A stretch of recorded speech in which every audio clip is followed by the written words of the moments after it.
Fast, focused, and fearless. Here's everything you need to know as you jumpstart your day. I'm Diego Castro. A Senate panel agreed to not allow suspended Negros Oriental Representative Arnie Teves to remotely participate in their probe into the killing of Governor Roel Degamo. The Justice Department is meanwhile eyeing to designate Teves as a terrorist if he continues to refuse to return to the Philippines and surrender. Michelle Gilang with the report. Negros Oriental Congressman Arnie Teves was a no-show in the Senate hearing on Monday. The Senate Committee on Public Order reversed its decision to allow Teves to attend the hearing virtually. The panel cited legal issues over the move to bar him from the hearing on the Degamo slay. Conferencing from Philippine embassies or consulates and those involving criminal cases involving Filipinos overseas. It has to be done inside the premises of Philippine embassies and consulates. Bilang na bilang lang po yung po pwedeng kung saan pwedeng humingi ng mutual legal assistance ang committee ito para mag-appear siya sa isang embahada. Meanwhile, the Department of Justice says there is no arrest warrant for Teves just yet, but they are looking to consider him a terrorist under the anti-terror law. We will have to make the world smaller for him. And that is really the purpose of the anti-terror law, is that the whole world will actually not tolerate any act of terrorism. The DOJ added that the purchase and distribution of firearms constitute as evidence for a person to be declared a terrorist under the anti-terror law. Recall that firearms were seized in several properties owned by the Teves family. Meanwhile, authorities are looking into the possibility of a mole in Degamo's security detail. That's what the CIDJ is investigating. But up to now, there is no result yet on our investigation, and we have no valid information up to now kung meron talagang mga mall na nagtimbre doon sa mga suspect nung pumasok sila kung saan yung location ni ex-Governor Degamo. The DILG said all 11 suspects in the killing of former Governor Roel Degamo have been arrested, a majority of which are ex-military men. Mobile journalist Michelle Gilang, We Are One News. Meanwhile, suspended Congressman Teves shrugs off the Justice Department's plan to designate him as a terrorist over his alleged role in the killing of Governor Roel Degamo. Though he was not allowed to virtually attend the Senate hearing into the Degamo slay, Teves made an appearance in the press conference of his legal counsel, Ferdinand Topacio.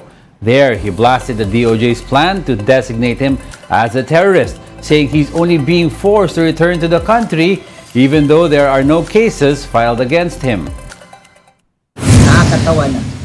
It's nagiging perya na siya. It's becoming to be a circus. 'Di ba?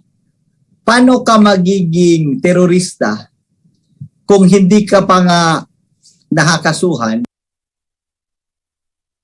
Meanwhile, the suspended lawmaker refused to confirm reports that he is currently in South Korea after Senator Joel Villanueva claimed that some people supposedly spotted Teves eating at a hotel buffet in the country. The congressman noted, though, that even if he chooses to return to the Philippines, he is no longer expecting a fair trial. Nauna nga ang paghusga kaysa sa pag-imbestiga. Even if the investigation is going on, meron ng pagtuturo at paghuhusga. 'Di ba? They already pointed to a mastermind, correct? President Bongbong Marcos touts the Philippines' strategic location as the country hopes to find new grounds for cooperation with Czech Republic. The president highlighted the importance of collaborating with Czech Republic following their bilateral meeting yesterday. According to the president, he and Czech Prime Minister Peter Fiala discussed issues on defense, trade, and investment, as well as judicial and labor cooperation. President Marcos also said they touched upon geopolitical issues such as conflicts that may affect the two countries. We recognize the importance of building on the existing areas of cooperation and exploring new opportunities for collaboration. I also emphasize the Philippines' strategic location in Southeast Asia and its potential as a gateway to the region, to ASEAN. We had a very interesting exchange of views regarding regional and international issues, including the West Philippine Sea and cross-strait relations and the war in Ukraine, amongst others. We both emphasize our country's shared commitment to democracy, to human rights, and the rule of law. Prime Minister Fiala also shares that the Philippines is the first stop in his 10-day trip in Asia. The Czech leader says he brought with him a delegation of businessmen in hopes of finding more ways to cooperate with the Philippines. The Prime Minister also said they are looking to find ways to give more Filipinos opportunities to work in the Czech Republic. Our companies offer solutions in many fields, many areas: agriculture, aviation, transportation, or space technologies. Defense and security cooperation is very important. We also highly appreciate the Philippine system of the recruiting workers for work in other countries. Czech companies are very satisfied with Philippine citizens. We are discussing the possibilities to expand migration for work. We'll be back with more stories after the break. Keep it here on One News.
You're still watching One News now. I'm Diego Castro.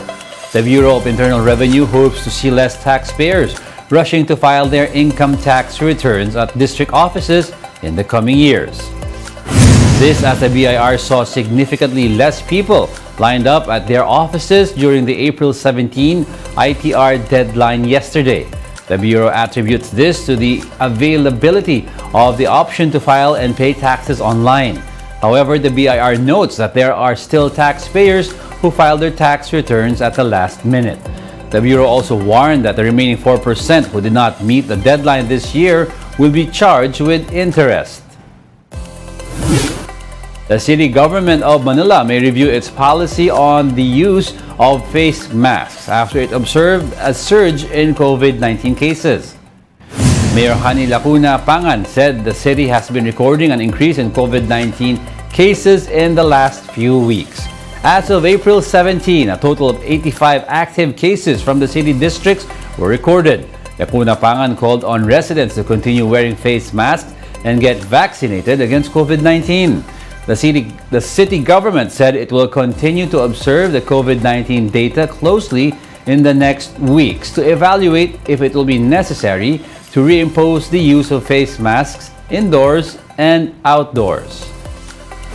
Kung tutuusin, hindi naman po ganong kalaki ang pagtaas, pero tumaas pa rin po. Yun ang nakakatakot. Kasi for the past few weeks, bumababa na po ang kaso. Ngayon biglang sunod-sunod na araw na tumataas po mga cases. So mag-iingat po tayo.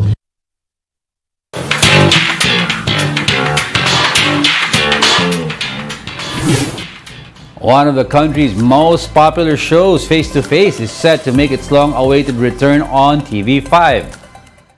During the show's media conference, new host Carla Estrada said that she is excited about her very first public service program. She will be joined by Alex Calleja, who will serve as the show's mediator. Attorney Lorna Capunan, Dr. Camille Garcia, and Dr. Love, meanwhile, will form the trio of advisors. TV5 and Signal executives have also expressed their excitement on the return of the show. Face to Face will premiere on May 1 with new episodes airing from Monday to Friday at 11 a.m. and is produced by Signal's 1PH and One News. I wanted to elevate the conversation, and the way to do that is to make sure that there are multiple perspectives, right? Kasi yung mga issue pwede mong atakihin sa napakaraming anggulo, 'di ba? So yung mga tagapayo natin plus si Alex plus Carla hopefully will be able to make the conversation richer. Ito talaga yung gusto ko even before na sinasabi ko sana magkaroon ako ng show na parang na ganito na public service na talagang na napapakita ko at na nakakatulong ako hindi man sa mga material lang na bagay, pati sa mga words of wisdoms. Ako ang magiging mama ninyong lahat. And that's it for this hour. Join us again at 7:45 a.m. as we continue to monitor the day's biggest stories. I'm Jago Castro. We are One News. All sides, all the time.